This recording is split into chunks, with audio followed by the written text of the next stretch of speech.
What would you do if your ex-husband intentionally drove through a huge puddle just to splash you from head to toe? You'd feel that disrespect instantly, right?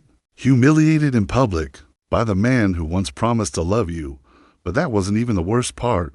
The real shock. He had no idea that the woman he had just soaked in dirty water was now married into the one family, capable of destroying his entire business empire.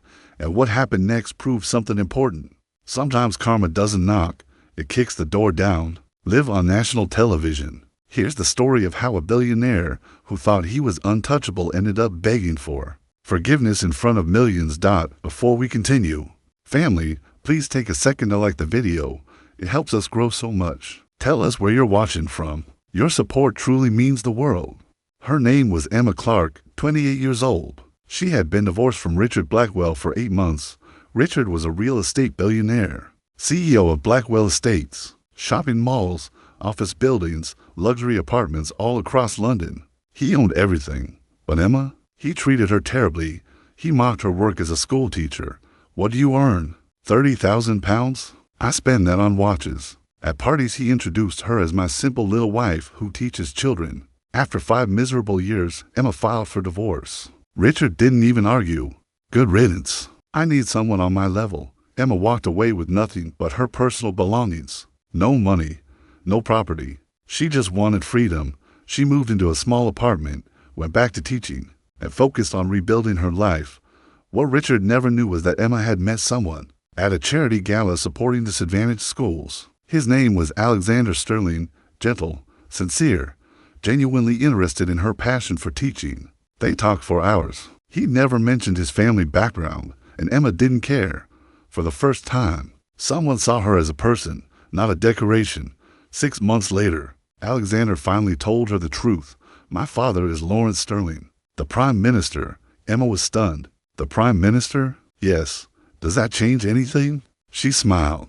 Not unless you start acting strange about my job. He laughed. I love that you're a teacher. You actually make a difference. 3 months later, they were engaged. The wedding was intimate, private. But once Emma became Emma Sterling, the Prime Minister's daughter-in-law, everything changed. Cameras, security, major events. She became part of one of the most powerful families in the country, yet Emma stayed humble. She kept teaching. Most people didn't even recognize her outside of big events until one rainy Tuesday afternoon. Emma was walking home from the supermarket, jeans, raincoat, ponytail, groceries in hand. A black Bentley suddenly sped toward a giant puddle beside her. Before she could step back, a wave of muddy, oily water drenched her from head to toe. She froze in shock. The Bentley stopped. The window rolled down. Richard Blackwell leaned out, laughing. Wow, Emma, is that really you? Emma wiped mud from her eyes, shivering. Richard. He looked at her soaked clothes and smirked. Still shopping at Tesco? Still living the budget life? Some things never change. His passenger, a young woman in designer sunglasses, burst into laughter. Richard, you're awful. I know, he said proudly. He revved the engine. See you around. Or maybe not. You're not exactly in my circles anymore.